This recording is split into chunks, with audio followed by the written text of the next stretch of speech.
Full and uncut versions available on Patreon. Check in the description below.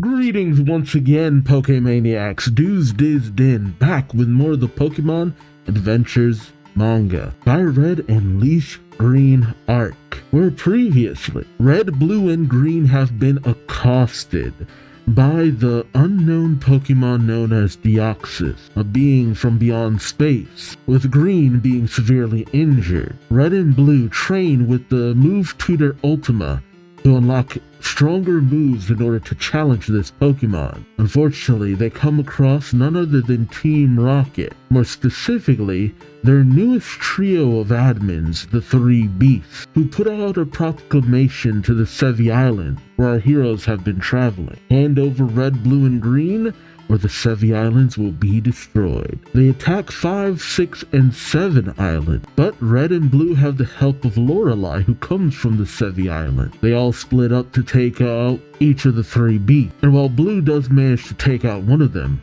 Red struggles with another, not so much in fighting him, but as the people turn against him, blaming Red's presence for the attack on their island. To make matters worse, Blue finds out that his grandfather, Professor Oak, has been kidnapped by Team Rocket. And on top of that, Deoxys appears before Red and outmatches him at every turn. Pokédex holders, well, previous Pokédex holders, are facing their biggest crisis yet in a long time. Will they manage to overcome it?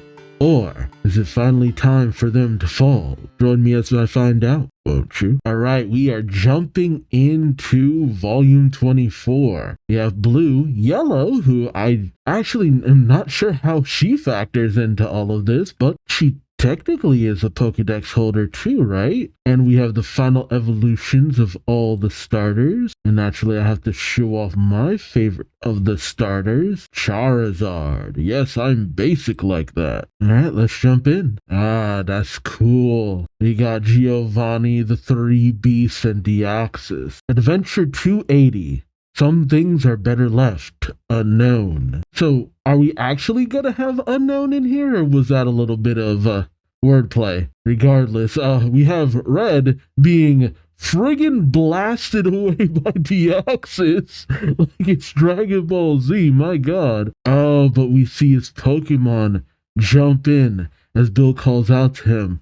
His Pokemon take the brunt of the attack for him, including his Gyarados, Aerodactyl, Poliwrath, Pikachu, Snorlax, and Venusaur. And they get hit hard. I'm talking literally cooked. And they all fall to the ground. Over at 7 Island, we have the battle between Surd and Lorelei. Against Surd Starmie, Lorelei has her Jinx coming out. Lorelei sees something in the distance going, huh? She thinks to herself, that light is coming from 5 Island. What kind of battle are they fighting over there? But Surd tells her, shouldn't you be focusing on this battle? As she sends in her Persian to go for Lorelei herself. Lorelei just barely managing to avoid the slash from the cat Pokemon. Lorelei then brings out her Slowking, and both Slowking and Jinx double team, as Lorelei shouts, Team Rocket, I won't let you destroy my home. Stop this attack, and shove off of 7 Island. Jinx unleashes a blast of cold against Starmie, while Slowking just slams Persian into a nearby rock face. But Surd simply steps above her Pokemon on a tall rock, saying, well done. You really are worthy of being a member of the Elite Four. I never expected to waste so much time on you. However, I set a little trap before you arrived, just in case something like this were to happen. Lorelei questions, trap? Surd says, that's right. I unlocked the Tenobie key. She snaps her fingers. The ground begins to rumble beneath Lorelei and her Pokemon. Lorelei questions, you unlocked the Tenobie key? That means the 7 chambers have been... What? Surd says, exactly. The ancient ruins of the Sevi Islands. Oh. The Viopos chamber, the Rixie chamber, the Scuffbee chamber, the Dilfor chamber, the Wepth chamber, the Lipto chamber, the Moini chamber. The heck? Mysterious rooms that no one has ever entered. Oh, No one knows what lurks inside them. The chambers were sealed, but we have broken them open. The unknown. If there's a mysterious chamber, the unknown would be in them. Okay. That makes a lot of sense. I know it's weird that there's all these chambers. Yeah, they are in the game. Yeah, they're releasing the unknown. Interesting. Yeah, another thing I've never heard of. Okay. Got me curious about that. Suddenly something blasts into the sky above the various chambers. And as Lorelei looks up, God, that's kind of terrifying. A swarm of unknown float overhead, much to Lorelei's shock. Oh, Chavis! And yes, speaking of swarm, they swarm Lorelei and her Pokemon. Lorelei barely gets out of the way, but her Slowking and Jinx not so lucky. As Lorelei tries her best to weather the storm, she says, "I can't believe it. They solved the Tenobie key. I'm not going to give up." She then brings out her Cloyster and says, "We'll defeat them all at once." She has her Cloyster unleash Spike Cannon upon the unknown, and she does manage to nail quite a few of them in the process. As Surd dodges the fallen unknown, she says, "Impressive." Lorelei says, "Well, ready to surrender now?" But as Surd simply lands gracefully, she says, "No, I think not, but you should be. After all, you're already in checkmate." As we see, what is that? Surd's Starmie was camouflaged. As we see its red gem glow to life beneath Lorelei. Lorelei grabs onto her Cloyster saying, "Starmie score? But win. Cloyster, close your shell." But as Starmie blasts, Lorelei ends up taking the hit. Lorelei falls saying, "Camouflage?" And as Lorelei falls, Surd says, "Bingo. My toughest opponent would have been your Cloyster. Its hard outer shell can withstand a bomb. Plus it has a powerful multi-strike Spike Cannon move. So I ordered my Starmie to pretend to be a rock using camouflage, and to slowly approach you while you were busy getting rid of the unknown." Lorelei, incapacitated on the ground, can only get out if you use those unknown as decoys. What a dirty trick. Surd walks away saying, "A dirty trick? That's the best compliment you could give Team Rocket." She then brings out her headset saying, "Boss, how's it going over there?" Giovanni says, "I've just finished polishing the stone." We see Giovanni in a tall tower looking out over the destruction saying, "Thanks to you three buying me some time. Sorry for the trouble, Surd." Surd gives a graceful bow saying, "Not at all. As a matter of fact, I've rather enjoyed this." Giovanni says, "Car is doing well on 5 Island too. Organism number 2 has appeared. It hasn't made a full transformation into its normal form, but we've been able to confirm its transformation into its attack and defense form." Huh? Wait, what's so significant about its transformation? Surd says, "It's just as we thought, boss. And by using these 2 stones," Giovanni says, "Right. It should fully transform into the remaining forms we have yet to see." Okay, we see the remains of the red and blue orbs in containment capsules behind Giovanni. Surd says, "How wonderful. May I drop by to pick up those stones?" Giovanni says, "Of course." But unbeknownst to Surd, Jinx breathes out a cool mist that seems to wrap around Surd's leg. Maybe a way of tracking her?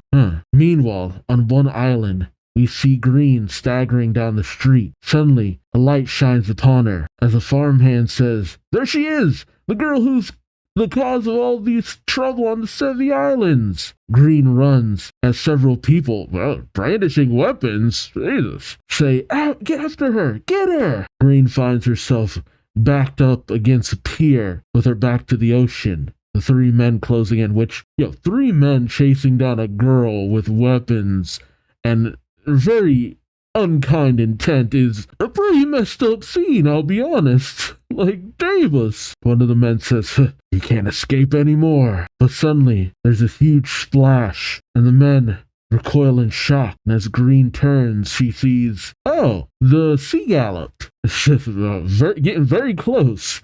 The men run away saying, "It's gonna crash." But Ultima shouts, "Catch this!" as she throws down a rope towards Green.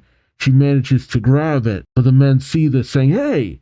and grab her by the leg, saying, "You're not getting away." "That's right." "Oh, Jesus. This is getting kind of, As the men grab and claw at Green, which, I'll be honest, this is making me feel weirdly uncomfortable, just because we don't really see too many people get manhandled like this. Ultima continues to try to pull Green up, but between Ultima and the men pulling at her friggin' limbs as well as her bag, Green is about to be wishboned. But in comes Celio, or Celio, or whatever, knocking into one of the men and just swinging. He just starts swinging. It's obvious he can't fight, but he's trying his damnedest. The men shout, "What do you think you're doing?" Oh, or is that Green? I'm not sure. Celio says, "Green, run, hurry!" And as Ultima manages to get Green, up, the men shout, "Get back here!" as they push Celio to the side. Ultima brings out her crocodile, for alligator. I got so used to calling it crocodile. For alligator. Bam! Love to see that, boy. And tells it, "Splash and crash, the power of water," which basically rinses down the men. And Celio shouts, "Take this too," and tosses a bandolier or a belt of Pokeballs towards Green. Green manages to catch it as she's pulled up and shouts back, "Thank you." And as Celio waves, the three men, who are now very wet and very angry, move in on Celio and, it ain't pretty. I can only hope they just get tired and move on, because poor guy. I didn't know if he was actually going to contribute, but good on him for helping out the way he did. We then see Blue flying over the ocean on his Charizard, thinking, "Couldn't find any clues as to where my grandfather is being held. Maybe Red's learned something." He then says, "Hurry, Charizard, to 5 Island." Charizard gives a nod. But as Red is flying over, he sees something below him. He thinks, "That's the Sea Gallop. It's headed for 5 Island too." He tells Charizard to fly down, and as Charizard makes his way down to the boat, Blue then notices an explosion over on the island. Oh, whoa, Jesus! It's Deoxys rushing like a bat out of hell, crashing right into Blue and Charizard, sending Blue crashing on top of a table on the Sea Gallop. Like, God dang!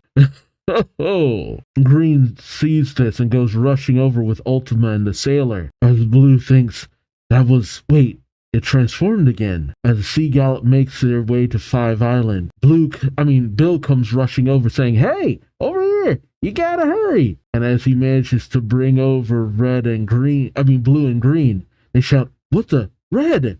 as they see Red and his Pokemon downed. Red just there with his unconscious Pokemon kneeling, not even looking at them. Red says, "Blue, you've come too, Green." Blue then manages to get out, questioning, "Did you fight that Pokemon?" Red gives a nod, saying, "But I wasn't good enough. We've lost." Oof.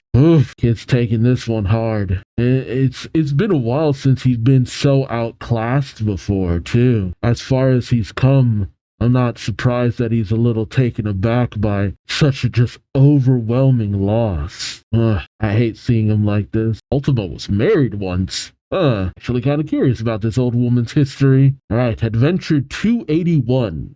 Not exactly normal. You pick up with a burning fire. Red sulking, and next to Bill, Blue, the sailor, Green, and Ultima, surrounded by the starter Pokemon of both Kanto and Johto. They're listening to a radio that reads out, the sailor is, that reads out, "An accounting of the damage to the island. Approximately 2 square miles of land surrounding the Pokemon Center was set on fire. As for 6 Island and 7 Island," Blue then speaks up saying, "In other words, Bill, you're saying that the unique feature of this enemy is that it can change shape or form change. And apart from the 2 forms we've seen so far, you saw it change into 2 other forms. Oh, I also forgot put Deoxys in here. So currently we know it can transform into 4 different forms. Yep, speed, attack, defense, and a normal form that has a cloaking feature." Bill says, "That's right.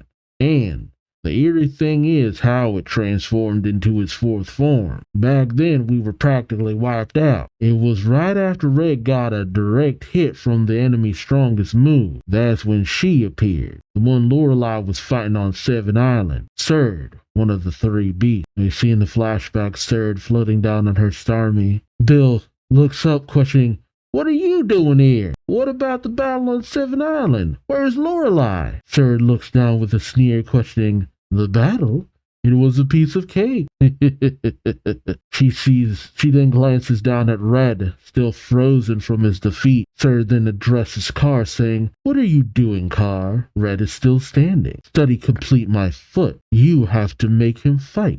As Carr just chuckles to himself. Surd brings out the gems of the red and blue orb. So they've reworked the stones into gems? And then she chucks the both of them at Deoxys, saying, "The remaining forms, too, will return to Seven Island after all." As she chucks the stones, Bill questions, "Huh?" As the stones seem to merge with Deoxys, and Deoxys transforms into a visible form of its normal form? What? As Carr, still giddy over in the background on the windowsill, claps his heels, Surd says, "Excellent. It's completely transformed into its normal form." The red and blue stones, Ruby and Sapphire, summon the climate of Hoenn, awaken the new fourth form of Deoxys. We see the stones beaming down light upon Deoxys as they begin to swirl and twirl, energy wrapping around Deoxys. As Deoxys begins to glow, Bill watches on in horror as in a flash of light and the smoke begins to clear, Deoxys in yet another new form, its speed form. It then takes off, and I have to assume that's when it ran into Blue.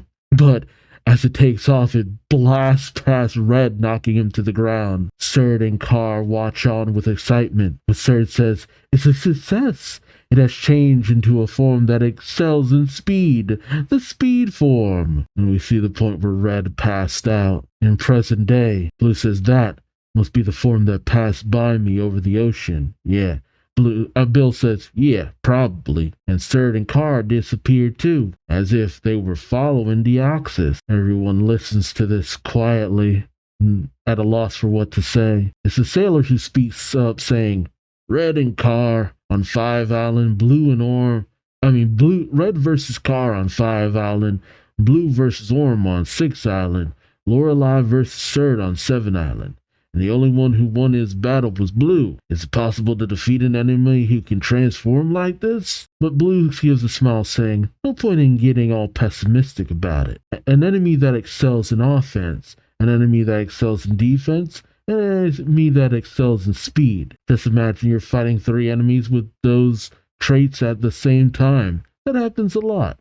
See, this is the most Blue has looked like his game counterpart, just smiling in the face of adversity. Usually he's so stone cold serious. Blue then peeks over at Red, saying, "They must have gone back to their hideout on Seven Island. I'm worried about Lorelei, but it's safer to wait until the sun rises before we go look for her and risk a rematch against them. Let's head down to Seven Island in the morning. Okay, Red?" Oof. But Red, he has one hell of a serious look on his face. Again, like, I keep harping on it, but they are feeling a lot more like their game counterparts more and more. A just somber look on Red's face. Just deep in thought about everything he needs to do and where he fell short. You can just, man, it's a face that just speaks volumes. Blue goes over and puts a hand on Red's shoulder, saying, "Hey, what's wrong, Red?" Red gives a half-hearted smile, saying, "Are you getting pessimistic? Your plan is easy for you to say, Blue." Blue questions, "Huh? What do you mean?" Red knocks away Blue's hand, saying, "It's easy for you because you haven't fought it." Blue then grabs Red by the collar, saying, "What?" Much to everyone's shock. But Red looks away, saying, "Blue, you'll get it once you actually fought Deoxys. You have no idea how powerful that Pokemon is." Blue says, "I understand you had a hard time fighting it, but that's because you fought it alone, right? We'll fight it together this time." But Red moves away from Blue, saying, "It won't make a difference. I can tell. Even if all of us fought it together, we're still no match for Deoxys. only end up hurting more people. Blue grows angry, questioning, since when did you become such a coward? Red tells him, call me whatever you want. I guess I am a coward. With a very melancholic smile, he says, maybe that's why Professor Oak took the Pokédexes from us. And Bill questions, what? Like, wait, I'm just hearing this. Red says, I've been thinking about it ever since we started on this journey. Why would Professor Oak take our Pokédexes away? Every time I fought, I had my Pokédex right there with me. I was used to that. I hadn't noticed, but I must have started to rely on my Pokédex too much. That's what the people around us thought too. Guess I am a coward. But as soon as we gave up our Pokédexes, they started treating us like problem. Blue and green seem to visibly have this look like they understand exactly what he's saying. Honestly, I gotta admit that too. Yeah, no, they really did start to rely on it. Other people don't have that in the universe. They don't have this device that can just give them all the answers to a Pokemon, which will give them a hint as to how to challenge it or face it. But, red, blue, and green, they did have that. They had that little bit of capability and, forethought, or when they needed an answer, they could get it immediately. And it's what you had in the games, but that isn't a substitute for actual knowledge, especially on the fly. And if you're not capable without it, then it's a question of, did you deserve it at all? Red grows angry, saying, like I've lost my identity along with my Pokédex. Professor Oak must have seen that. He knew I was unworthy of the Pokédex. Red goes running off. Bill shouts, Red, wait! But Blue tells him, forget about him. Ultima questions, aren't you going to go after him? But Blue turns away, saying, he's gone soft, we'll only get in our way. Ultima then says, but Green went. Blue tells them, that's her choice. The rest of us will just have to come up with a plan without them. I found out something at least. Professor Oak, my grandfather, the man who Red was ranting about, has been kidnapped by Team Rocket. Yeah, I feel like, no, Red was in hysterics. But Blue really should have been like, yo, my grandfather's been kidnapped. I don't care about your existential crisis. My grandfather's been kidnapped, and come hell or high water, I'm going to get him back. Like, that's the bottom line here. You don't get away with kidnapping my family. Which, she's like, what, the third time Oak has been held hostage in some capacity? You then cut to a cave on Five Island, where Carr and Surd enter with their Pokemon. Surd laughing, I bet Red and the others never imagined we'd stay on Five Island. Now we see a massive Team Rocket base there hidden in the jungle. As Surd laughs, Carr accesses the intercom. Surd says, but we still have a lot of things to do here at the Team Rocket warehouse. Carr accesses the intercom, which reads, password please. Carr says, examine the execute, while Surd says, kibitz with Kabuto. Kibit? The heck does that mean? Kibit, to watch and make unwanted comments about what others are doing. Like the peanut gallery, essentially. Unwelcome advice. I didn't know. What? I didn't know there was a word for that. Kibitz. Yo, man, y'all teaching me new words and stuff. Well, the doors open for Surd and Carr, and they enter with their fortress and Persian. Two rocket grunts bow to them as they pass by. As Surd and Carr make their way to what seems to be a bit of a lounge area, Surd accesses a console and tells Carr Deoxys has headed for. Oh, wait.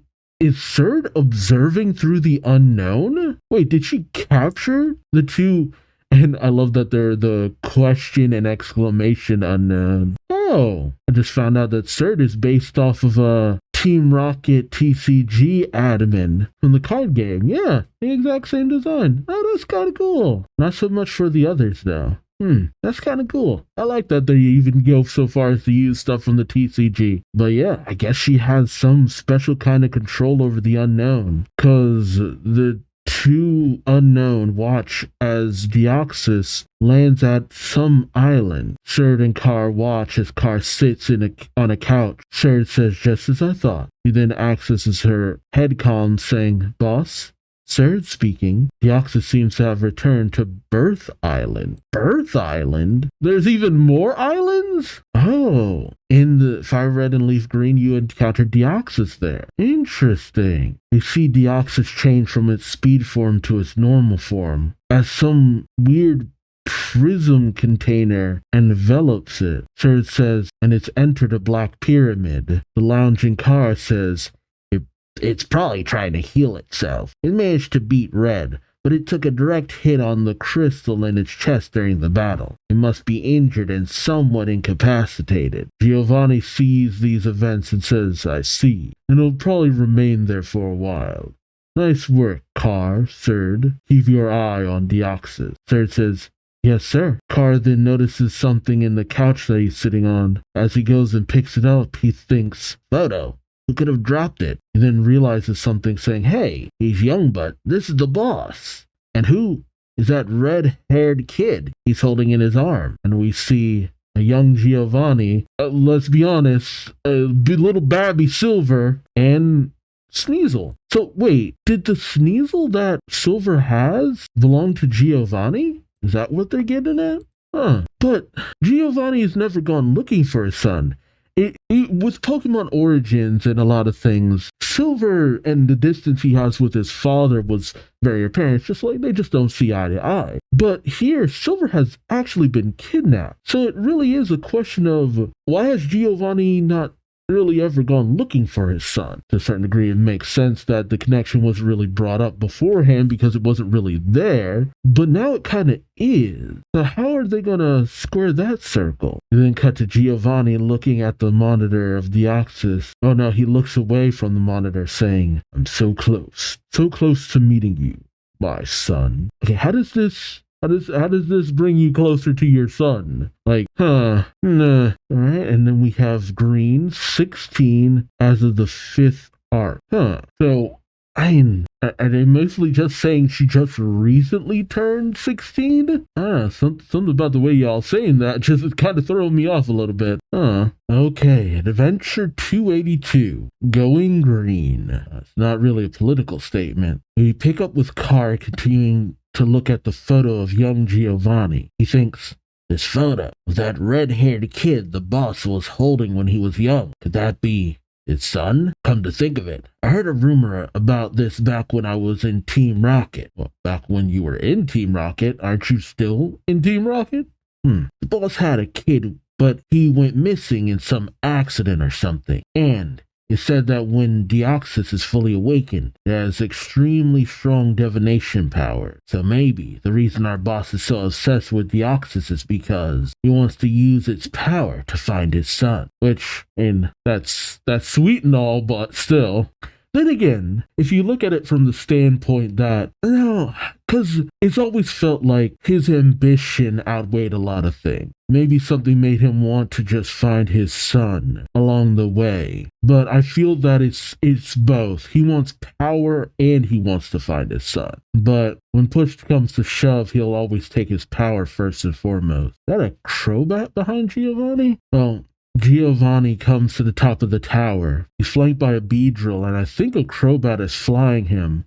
He says, let's go to Birth Island where Deoxys lives. Meanwhile, on 5 Island, we see Red running along the beach, and naturally he trips and falls. He tries to pick himself up. He says to himself, I'm sorry.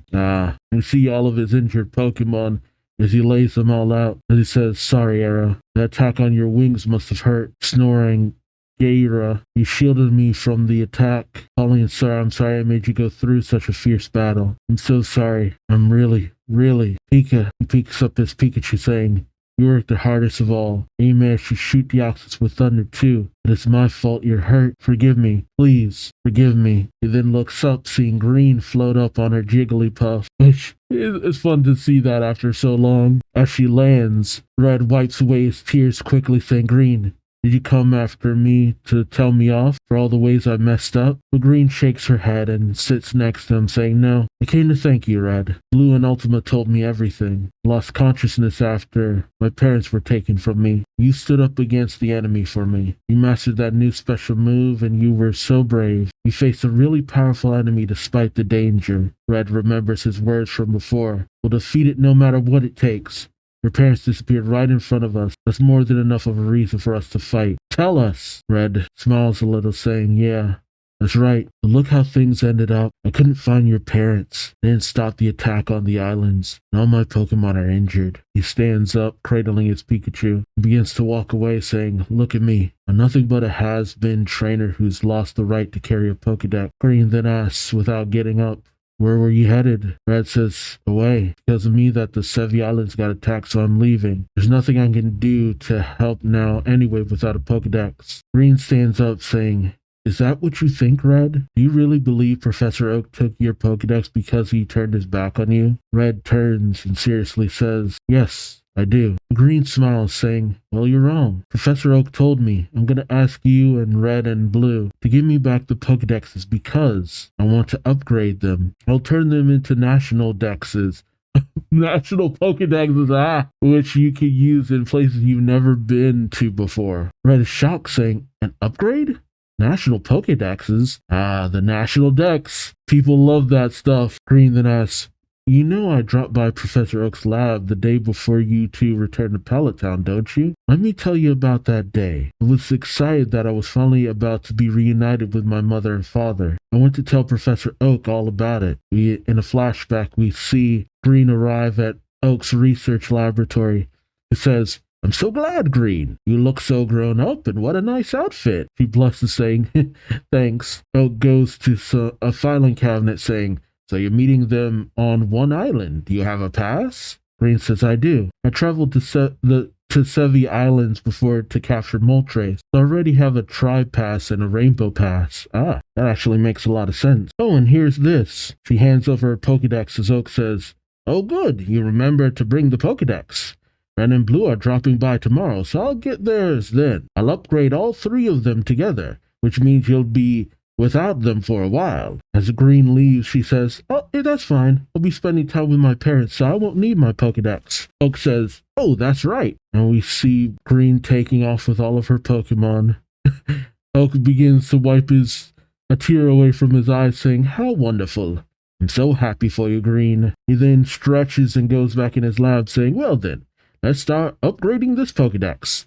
Suddenly something lands near him, and vines come sprouting out of the seed bulb, whatever, tying up Professor Oak, who says, whoa, what the? As we see Orm drifting down on his hoppip in his little basket, saying, found it. That must be one of those famous Pokedexes. Orm then jumps down, landing with a thud, saying, a box of dreams filled with the records of the journeys and battles of the Pokemon trainers who carry them. It looks like the tip we got about you gathering the Pokedexes from the holders was correct. Oak questions, who are you? Orm shoves Oak to the side and says, hand over that Pokedex. We then see the, what was it called again? The famous Fame Checker. There it is, Fame Checker. Oak spots the Fame Checker and manages to click the record button. As Orm says, I'm taking it with me. As Orm reaches for the Pokedex, Oak shouts, stop him, Kangi, Fairy! As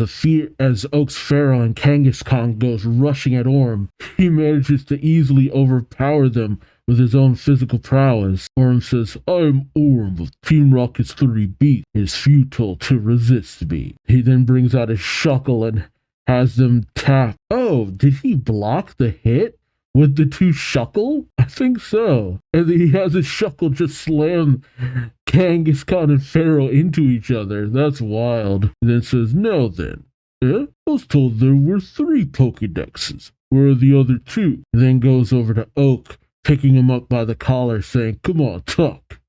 Oak says, the other 2 Pokedexes are arriving here tomorrow. I won't have them until then. Orm says, what should I do now then? I wonder if, got it. First, you'll leave a message telling the Pokedex holders to give up their Pokedex. Second, tell them to go to the Sevi Island. Do you do that, Professor Oak? Oak says, all right. I'll do as you say. Okay, if you recorded all this, let me guess, it was on Green's Fame Checker, the only one nobody listened to. That sucks. Was it just unlucky? Red then looks at his Fame Checker and plays the message again, which reads, Dear Pokédex holders, listen carefully. I'm going to have to take away your Pokédexes. The computer on my desk is connected to the storage system. I want you to place your Pokédexes in there. Red then says, so that's why he left those messages for us on the fame checkers. Green says, right. They probably kidnapped him after that. He then brings out her fame checker saying, but Team Rocket's mistake was that they didn't realize that the entire conversation between Orm and Professor Oak was recorded on my fame checker. And she plays the fame checker, and you hear Orm's voice saying, I'm Orm of Team Rocket's 3 Beasts. All right. And Oak says, all right, I'll do what you say. Red laments this a little. Green speaks up saying, Red, let me guess what you're thinking. We're powerless against Deoxys, regardless of whether we have the Pokédexes or not. Am I right? Red has a grim look as he doesn't respond. Green just smiles, saying, I'm not judging you. Only you know how scary and frustrating it was to fight Deoxys. We can't force you to feel differently, so I won't ask you to come back with me. But I'm gonna go on fighting. As she reveals the training bracelet of Ultima, Red says, but Green, you... Suddenly, Ultima is dragged towards her, saying, hey, so that was what was pulling me over to you. You took my ring, she says to Green. She then questions, when did you steal it? First time that's happened. Green just chuckles to herself. Oh, now that's the Green I know. Man, we went so long without Green stealing anything or being a little shady.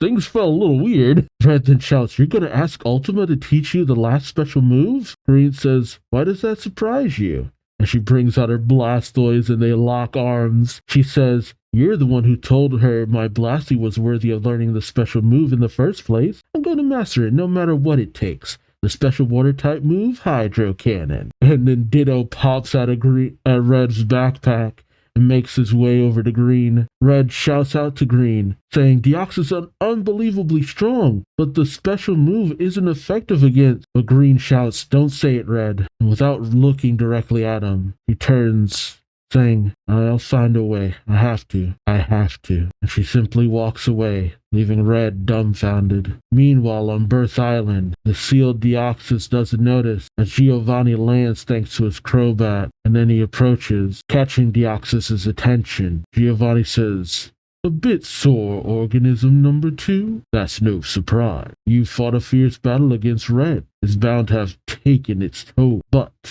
this is a great opportunity for me. It's a perfect time to catch you. He then brings out a Pokeball and brings out his Aggron. You know what? That's a very fitting Pokemon for him. As Giovanni says, at last, the power of the universe is finally in my grasp. Okay. Hey, give it your best try, Giovanni. See what happens. Alright, and now the final chapter of this video. Adventure 283.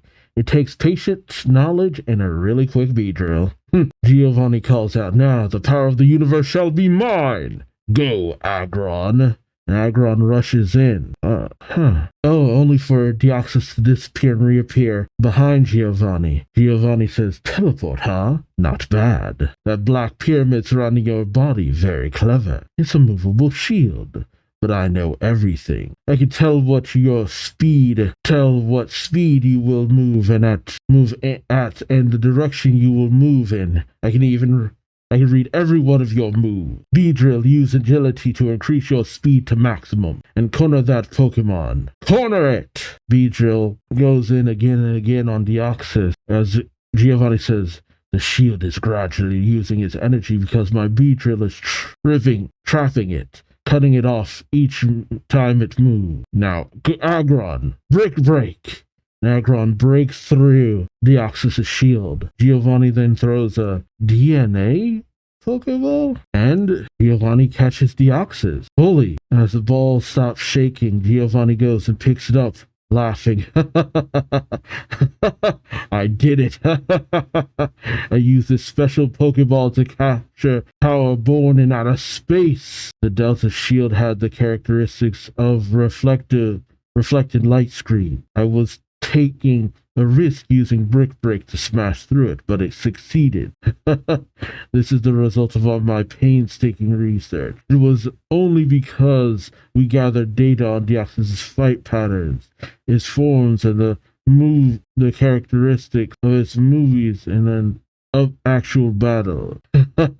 And Red, this is all thanks to you, he says, holding up a dark Pokedex. The power of the two stones, Ruby and Sapphire, which I gave to Surd, is spreading throughout the Sevi Islands and the Kanto region from 5 Islands. And now the climate of Hone has been duplicated in this area, thereby perfecting your transformation ability. Normal attack, defense, speed. You can freely transform into any form and fully draw out its power. DNA Pokemon Deoxys, this is your true birth, he says, bringing out Deoxys. Meanwhile, the Unknown are continuing to watch, more specifically Surd and Carr, as Surd says, Giovanni has finally captured organism number 2. Okay, let's move on to the next step of your plan then, Carr.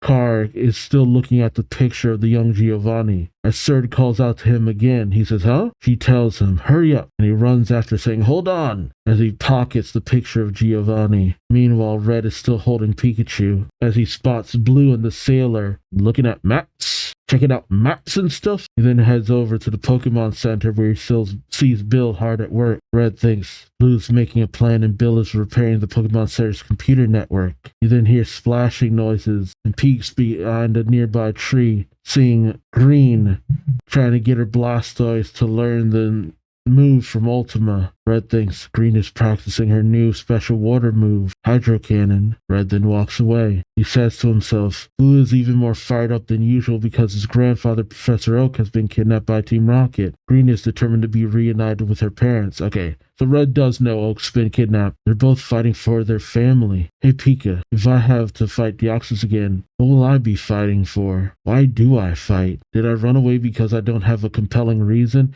See, I even picked up on that too. It's just like, Green and Blue, they're not backing down because they have like some major skin in this game. But what's Red's reason? What's pushing him forward? Do I run away because I don't have a compelling reason to face such an overwhelmingly powerful opponent? Pikachu leaps out of Red's arms and looks back to him. Red says, no, that's not it, is it, Pika? I've been hiding my true feelings. You know that, don't you? We've been together for a very long time. I can't hide anything from you, so I'll be honest with you. I was too scared to tell Blue or Green, but I'll tell you, the first time I fought Deoxys, I knew it was coming even before it appeared. Somehow, I knew that it was about to appear. Something deep inside me sensed its presence. Felt like my heart was going to jump out of my mouth. I knew intuitively how powerful my opponent was. I was overcome by a sensation I'd never felt before.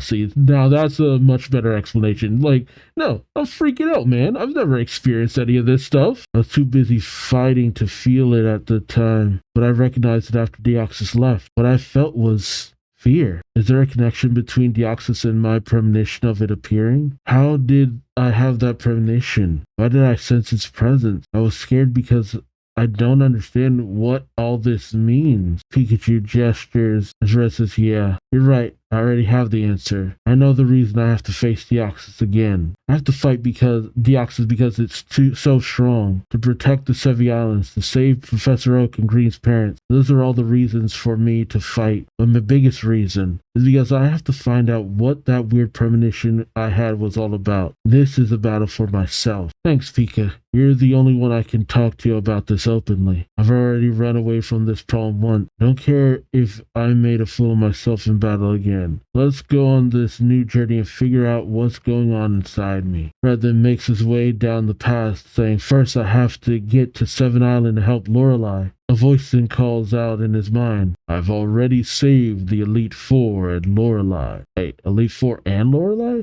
Red looks around saying, who's there? As a figure moves towards him. Oh no. It's Mewtwo and it's Psychic Spoon! With Lorelei in it. A scoop of hotness? Mewtwo says, Red, I understand how you feel. He places Lorelei down on the ground, saying, for I too have been searching for the answer to a similar question. What am I? Red says, a spoon. A weapon of the mind shaped by psychic-type powers. That means you must be Mewtwo, the genetic Pokemon created by Team Rocket who disappeared after a major battle a few years ago. After a major battle? Mewtwo says, exactly. I am Mewtwo, and I have returned to be a badass. Dude, Dude, Mewtwo versus Deoxys? Yes, please? Give it to me? That's the end. Man, Mewtwo showing up is too awesome, dude. And all before Mega Evolution too. That loss that Red suffered though, I like that there were multiple reasons he was shaken. Just beyond like being overwhelmed. I was fearful of this thing. This thing freaked me out. I'm full on having a panic attack, man.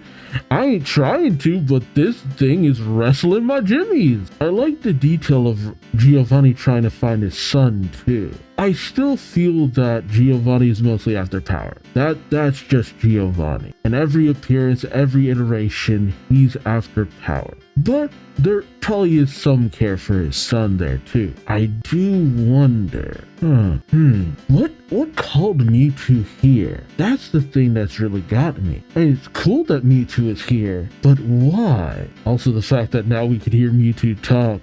Freaky.